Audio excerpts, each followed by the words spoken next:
Salam alaikum wa rahmatullahi wa barakatuh, c'est Youssef Boutari, enseignant de physique simile ici Hassan de Tinjdad. Donc toujours dans le cadre de la formation à distance, cette vidéo est s'adressée aux élèves de deuxième année baccalauréat SVT. Donc toujours la correction de la série, mais cette fois on passe à l'exercice 3. Donc l'exercice 3, l'objectif de cette partie est l'étude de la pile cuivre-aluminium. Donc les données de cet exercice: la constante Faraday, la masse molaire atomique de l'élément d'aluminium, la constante associée à l'équation de réaction entre le métal de cuivre et les ions d'aluminium. Donc voilà l'équation: 3Ci plus 3Al3 plus 2Al3 ce qui donne 3Cu de plus 2Al. Et la constante d'équilibre, c'est 10 à la puissance moins 20. Donc on réalise la pile cuivre-aluminium en reliant les deux demi-piles par une pente salin de chlorure d'aluminium, NH4+, plus Cl-. Donc, la première demi-pile constitue d'une lame de cuivre partiellement immergée dans une solution aqueuse de sulfate de cuivre, Cu de plus SO4 de moins de concentration C0 et de volume V égale 50 ml. La deuxième demi-pile est constituée d'une lame d'aluminium partiellement immergée dans une solution aqueuse de chlorure d'aluminium, Al3+, plus 3Cl-. De même concentration, de même volume. On branche les deux pôles de la pile à un conducteur ohmique et un ampèremètre pour mesurer l'intensité de court-circuit dans le circuit et un interrupteur K. Voilà la figure 1. Donc à l'instant T égale 0, on ferme le circuit. Un courant électrique d'intensité I circule alors dans le circuit. La courbe de la figure 2 représente la variation de la concentration Cu de plus des ions de cuivre 2 qui existant dans la première demi-pile en fonction de temps. Donc d'après la figure 2, on peut dire que la variation de la concentration Cu de plus est une fonction linéaire décroissante en fonction de temps. Donc il peut s'écrire sous la forme 1 fois T plus C0. Donc la première question: en utilisant la critère de l'évolution spontanée, déterminer le sens de l'évolution du système chimique constituant la pile. Donc on passe au PowerPoint pour répondre à cet exercice. Donc l'exercice 3. Donc la première question, c'est le sens de l'évolution. Donc le sens de l'évolution, tout d'abord on va écrire l'équation de réaction. Donc l'équation de réaction est la suivante: 3Ci plus 2Al3 plus, ce qui donne 3Cu de plus 2Al. Solide, aqueuse et solide. Donc pour déterminer le sens de l'évolution, on va calculer le quotient de réaction. Et par définition, le quotient de réaction, c'est la concentration de Cu de plus à la puissance 3 sur la concentration de Al de plus à la puissance 3. Bien sûr, on tient compte seulement des concentrations effectives. Ce qui donne C0 à la puissance 3 sur C0 au carré. Ce qui donne C0 égale... et C0, on va déterminer à partir de la figure 2. C0, c'est la concentration de Cu de plus à T égale 0. Donc cette concentration égale 1, 2, 3, 4 et 5 d à la puissance moins 2. Égale 5 d à la puissance moins 2. Donc cette valeur QR initiale est supérieure à K qui égale 10 à la puissance moins 20. Donc, conclusion, le sens de l'évolution est le sens inverse. Donc le sens de. La deuxième question. Quelle est la deuxième question? On va passer au PDF. Donc la deuxième question, c'est donner la représentation conventionnelle de la pile.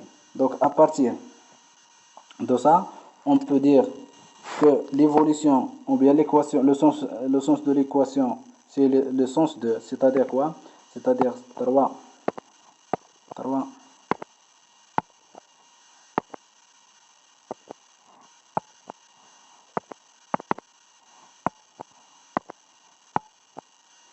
3 CI de plus 2AL, ce qui donne 3 CI plus 2AL 3 plus.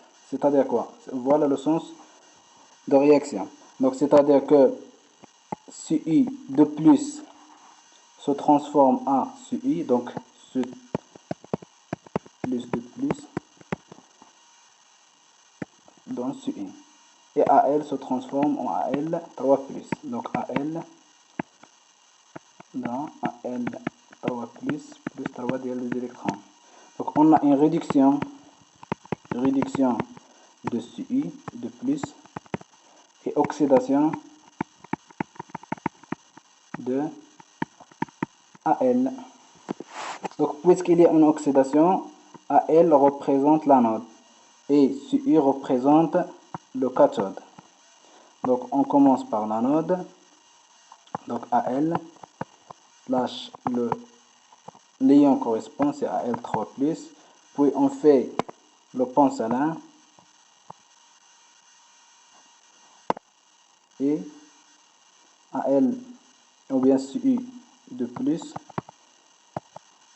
Ci et finalement le cathode de Ci de plus. Voilà la représentation conventionnelle de la pile. Donc la question 2, ou bien de 1, exprimer la concentration Ci de plus à un instant t en fonction de t, C0, I, V et F. Donc, troisièmement, la concentration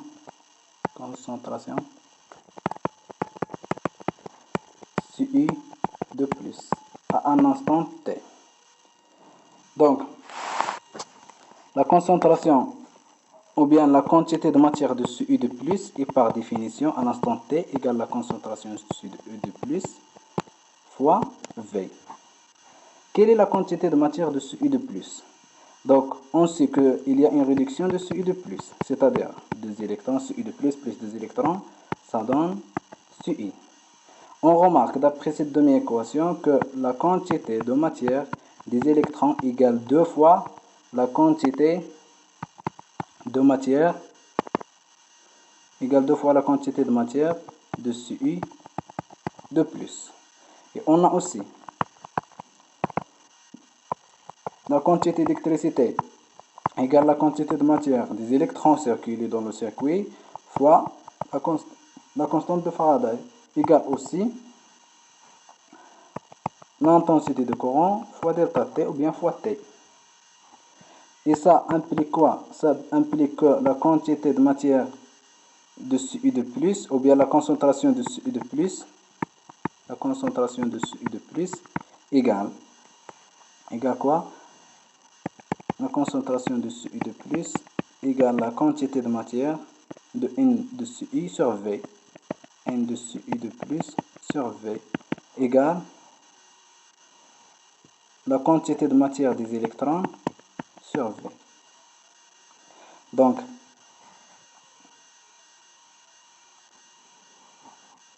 la quantité de matière des électrons aussi égale I fois delta T, l'intensité de courant fois delta T sur F. Et on va remplacer ça dans ça.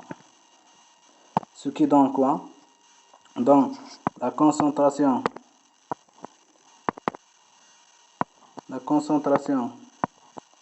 de Ci de plus égale la quantité de matière des électrons sur de V égale I fois delta T sur 2 fois V fois F.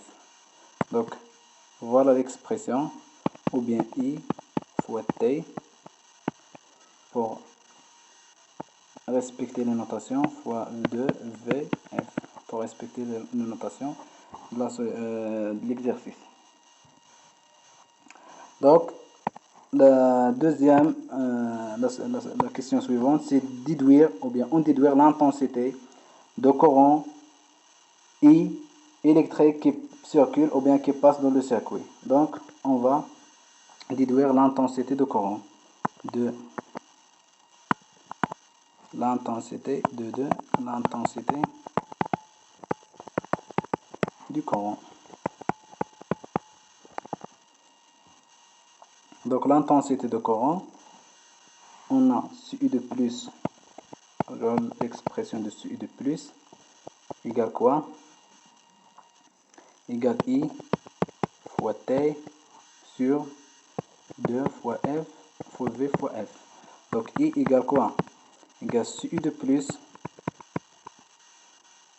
fois 2 fois V fois F, le tout sur T. Donc on a les données, on a V et on a F. Et pour CU de plus et T, on va les déterminer à partir de la figure 2. Donc on revient à la figure 2. On prend une valeur de T. Par exemple, on prend la deuxième division qui dans 500 secondes. Donc 1100 secondes correspond à quoi? Correspond à 3 fois D à la puissance moins 2. Donc lorsque T égale 1000 secondes, CU de plus, on peut prendre n'importe quelle valeur. 3 D à la puissance moins 2. Et on fait l'application numérique. Donc 3 D à la puissance moins 2 fois 2 fois V 50 D à la puissance moins 3 fois 9 76 500 000 sur T 1000. Donc avec une application numérique est égal à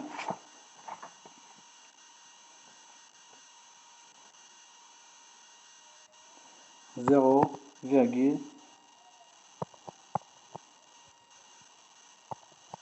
ampères, ce qui donne 0,3, à peu près 0,3 ampères. Donc la dernière question, c'est la pile est entièrement usée à une date TC. Voilà la date TC. Déterminée en fonction de TC, F, I, M, la variation delta M, ou bien la variation de masse d'aluminium lorsque la pile est entièrement usée. Donc, la variation de masse de l'aluminium. Troisièmement, ou bien la question 3. La variation de masse delta M. Donc, on sait que l'aluminium, il subit une oxydation. C'est-à-dire quoi une oxydation? C'est-à-dire les atomes d'aluminium se transforment en ions d'aluminium. C'est-à-dire la variation de masse va être négative. Mais on va calculer la valeur absolue de masse. Puisque il y a une masse négative, donc on va calculer la masse perdue. On dit la masse perdue. Donc on a la relation N. On peut utiliser la relation N égale M sur M, la masse sur la masse molaire. Donc ce qui implique que M égale N fois M. Donc si on voit la variation delta M égale quoi? C'est la variation de la quantité de matière fois M. Et la variation de la quantité de matière égale la quantité de matière à l'état final moins la quantité de matière à l'état initial. C'est-à-dire quoi cette variation? La quantité de matière à l'état final, c'est-à-dire moins la quantité de matière à l'état initial, c'est égal moins la quantité de matière consommée, moins N, M, puisqu'on dit là, moins NM. On dit NM, c'est la quantité de matière consommée. La valeur absolue égale NM. Donc, NM, c'est la quantité de matière consommée de l'aluminium. Donc, pour prendre la quantité de matière ou bien pour calculer cette quantité de matière, il faut tracer le tableau d'avancement. Donc, le tableau d'avancement, équation, avancement. ou bien état et avancement. État initial, état intermédiaire et état final. Donc l'équation qu'on va utiliser, c'est 3CU de plus 2AL, ça donne 3CU plus 2AL, 3 plus quantité de matière en mol.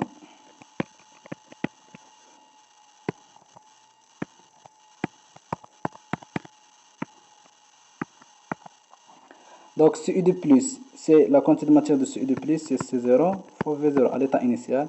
Et d'aluminium, c'est M sur M, non 0, 0. Donc C0 fois V0 moins 3x, M sur M moins 2x, on a 3x, on a 2x. Et C0 fois V, normalement C0 fois V.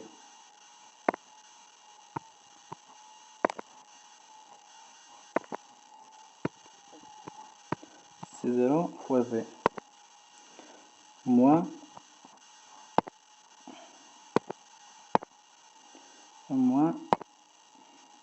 3 x final, M sur M moins 2x final, ou bien x max, 3x, on a 2x final, ou bien x max. Donc on va calculer x final, ou bien l'avancement à l'état final, ou bien x max. Donc puisque le réactif limitant, voici le réactif limitant, c'est CI de plus, d'après la figure. Donc on va calculer x final. Donc x final, c'est V, C0 fois V moins 3x final égale 0. Ce qui implique que x final égale quoi? Égale C0 fois V sur 3. On va encadrer cet résultat. La deuxième relation, on sait que CU de plus 2 électrons va transformer en CU. C'est-à-dire quoi? La quantité de matière des électrons égale 2 fois la quantité de matière de CU de plus. Égale quoi? Égale 2 fois C fois C0 fois V. Donc d'après ça, on peut dire quoi?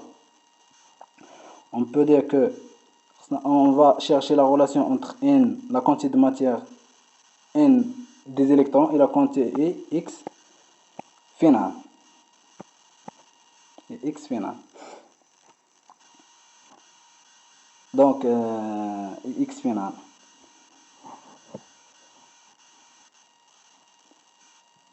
Donc pour cela, on va faire quoi? On va faire donc 2C0 fait 0, V0 égale N des électrons, la quantité de matière des électrons, sur 2 égale au C, c'est 3x final. Ce qui implique que N des électrons égale quoi? N des électrons égale 6 fois x final. 6 fois x final. Donc voilà x final, la relation de x final en fonction de quantité de matière. Mais on revient un peu au tableau d'avancement. C'est quoi cette valeur? Désolé.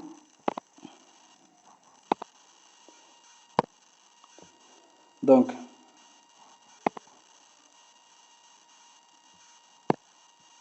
on revient au tableau d'avancement. Donc c'est quoi cette valeur? C'est la quantité de matière d'aluminium à l'état final. Et ça, c'est la quantité de matière d'aluminium à l'état initial. Donc la quantité de matière consommée, c'est 2x. La quantité de matière, si on fait N final moins N0 égale N final d'aluminium, pour l'aluminium, c'est M sur M moins 2x. Et N initial, c'est moins M sur M. Moins M sur M et M sur M, on a 2x final. Voilà la quantité de matière consommée. Voilà delta N. Donc c'est delta N. Delta N, delta N égale 2x final. Mais c'est delta M égale quoi? Et delta M, on a dit aussi que delta M égale quoi? Égale M, ou bien delta N fois V. Égale delta N fois M plutôt, désolé, fois la masse molaire. Donc égale 2x fois 2x final, bien sûr, fois M. Delta M égale 2x final fois M. Et je n'ai 2x final, ou bien x final, x final, x final égale la quantité de matière des électrons sur 6. Donc on va remplacer N final par cette relation. Donc delta M égale 2 x final, c'est N des électrons sur 6 fois M.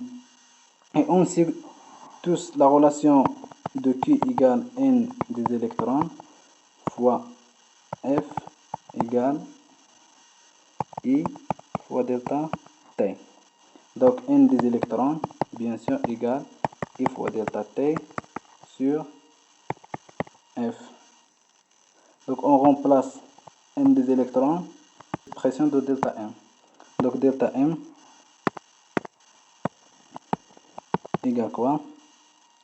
Donc delta M égale 2 fois 2 sur 6 fois N des électrons. N des électrons c'est I fois delta T sur F. Le tout fois M. Donc delta M. On a toujours donc delta T avec delta T égale TC. C'est le temps à l'état final. Donc c'est 2 fois I fois delta fois TC fois M sur 6 fois F. Donc on fait application numérique delta M. C'est 2 fois, on a calculé I, c'est 0,3 fois TC. TC on va le retrouver à partir de la figure.